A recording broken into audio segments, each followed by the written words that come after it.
morning, Rainbows. Mrs. Griffith here, and I wonder if you can guess where I am this morning. You're right, I'm at school. And it's the start of a new half term. We are in the second half of the summer term now. I don't know where time has gone. And we're not on traditional tales anymore. But before I come on to what we are on, I'd just like to say I hope you all had a lovely half term. Hope you enjoyed the sunshine. I bet there was plenty of paddling pools out, maybe some slip and slides. There certainly was in our house. I hope you've all had a really, really lovely time. And I'm really missing you, still missing you, always missing you. But hopefully this week we can have some Zoom calls. We're going to be having some Zoom group calls. So hopefully this week I'll be able to catch up with all of you and we can have a little chat. Now, the new topic, I'm not going to tell you what it is yet, but I'm going to give you some clues. So down here, which you can't see, is a box full of something. And I'm going to pick something out of the box and describe it to see if you can guess and work out what our next topic would be. Right, let me have a look. Ooh. So, the kind of mini beasts. Oh no, just giving it away. Okay, our new topic is mini beasts, you're right. And what I'm going to do is I'm going to describe a mini beast and see if you can guess what it is. So, this mini beast has got wings. It's got a black body. Oh, what could it be? Can't be a spider, it's got wings. It's a fly. Did you guess? Bzzz. Got a fly. You might see one of those in the garden. Let me see. Oh, I'm not keen on this mini beast. It's got 8 legs. Now this one is a yellow one, but normally the ones that I would see would be black. Guess what would it be? Up your arm, I don't really like them. It's a spider! That's not like one that you would see in your garden, I don't think. That's a special type of spider. Now I'm looking in my box. I haven't got this one in my box, but I'm thinking about one. And it's also got wings, and it's red, and it has black spots. What could that be? A ladybird! You're right, well done. Now this week's story is all about a mini beast that can change. It can change. It starts its life in a little egg, then it hatches from the egg and it has a long green body with lots of legs.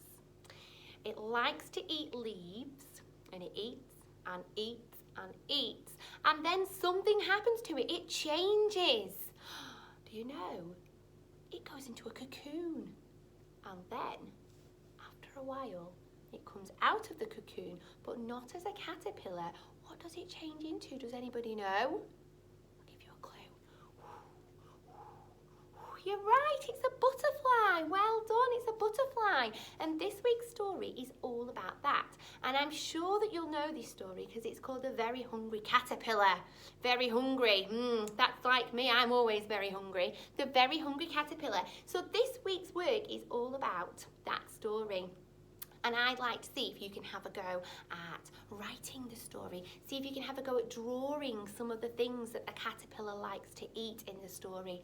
See if you can have a think about if you were going to feed the hungry caterpillar, what would you feed him? I think I would maybe give him my very favourite food, which is pizza. He didn't eat pizza in the story, did he? I'm sure he didn't. But I would feed the hungry caterpillar some pizza, maybe with ham and mushrooms on the top. Now, we've got some phonics for this week, and they are initial and ending consonant clusters. So it's 2 letters either at the beginning of the word or at the end of the word. They're not digraphs because they don't make a different sound, but you have to kind of slow them down and stretch them out to hear what those 2 sounds are.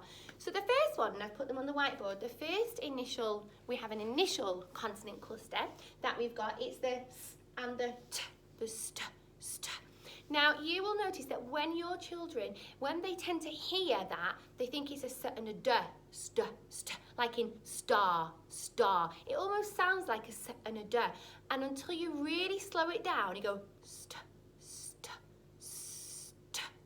you can hear the s and the t. So the first word that I've thought of with the st at the start. Oh, there's another one. Start is the word star. So they've got their own sound buttons because they are their own sound. They're not two letters that make a sound together. They make the st, st. And if I was reading that word, I would go st, st, and then get faster. St, st, st, star, star.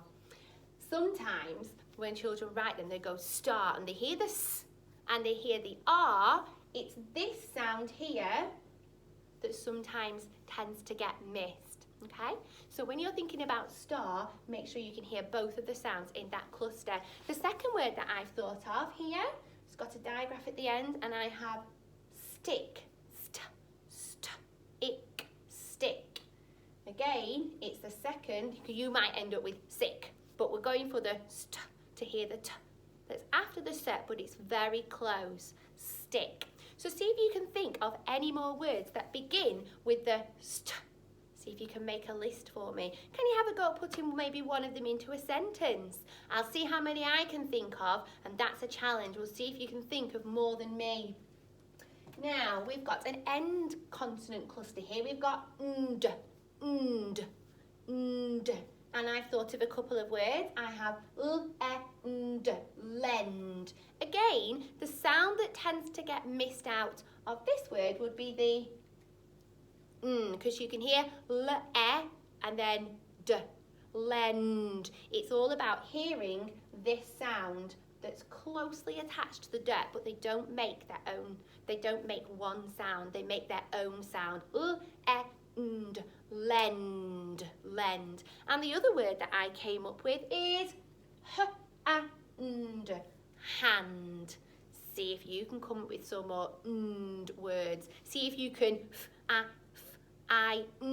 find some more. Just thought of another one there. We've got another end consonant cluster, and it's mp, mp. So I've got l-a-mp, lamp, and ch-i-mp, chimp.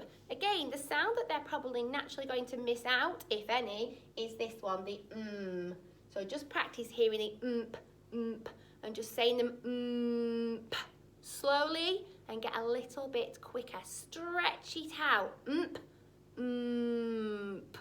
Say it slowly and quickly. And then the final one is nt, nt. I have t-e-nt, tent, and h-o-nt, hunt, hunt. So see how many of the different words that you can come up with. See if you can put them into a list. I'll make a list as well and see if you can beat me. So have fun doing lots of our mini beast work this week. Enjoy the Hungry Caterpillar. In maths, we have some adding and some taking away. We're going to be feeding the Hungry Caterpillar certain amounts of foods. See if you can add them together. One day in the week, I'm going to be doing one of the writing tasks. So you need to check back on the website, maybe Tuesday or Wednesday, and I'll be modelling one of the writing tasks. Miss Hook will be modelling one of the maths tasks, and Mrs. Beck will be reading the story if you don't have a copy of that at home. Remember, any questions, if you need any extra help, don't hesitate to contact us. That's what we're here for. Thank you very much. Have a lovely week. See you later.